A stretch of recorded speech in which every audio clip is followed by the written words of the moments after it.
Менің ойымша мәсіхлерге жауапкершілік жетпейді. Өйткені олар Иса біздің барлық күнәларымыз үшін өлді дейді. Бізге тек кешірім сұрау керек, бірақ исламда олай емес. Бұл туралы не ойлайсыз?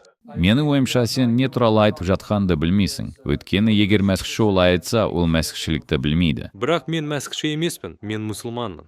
Сонда Иса біз үшін өлді деп айтқанда, оларда жауапкершілік жоқ деп айтқың келе ме? Бірақ сен өте білімді мұсылман емессің. Өйткені пайғамбарыңның айтуы бойынша, егер сен өлгенде Алладан басқа құдай жоқ деп айтсаң, онда сен жұмаққа кіресің. Сен зинна мен ұрлық жасаған болсаң да, бұл сенің пайғамбарың жауапкершілік жоқ дейді. Тек шахадан айт, уайымдама. Өйткені қиямет күні Мұхаммед кіріп сені тозақ өтінен шығарады. Сонда сенің орнына азаптауға еврейлер мен мәсіхшілер жіберіледі. Сен қазір Мұхаммедті жерледің. Сен неге мұсылмансың өзің? Бірақ исламда бізге игі істер жасаңдар деп айтылған. Сен айтып жатқан жаңа өсиетте, егер Иса сен үшін өлсе, онда ол сені күнә жасамау үшін, бірақ игі істерге ұмтылу үшін құтқарып құнын төледі. Және де сен күнә жасамауың керек, өйткені жаратқан ие сені әшкерелейді. Осы үзінділерді ұмытып кетейік. Сен киелі кітапты бұрмалаушысың.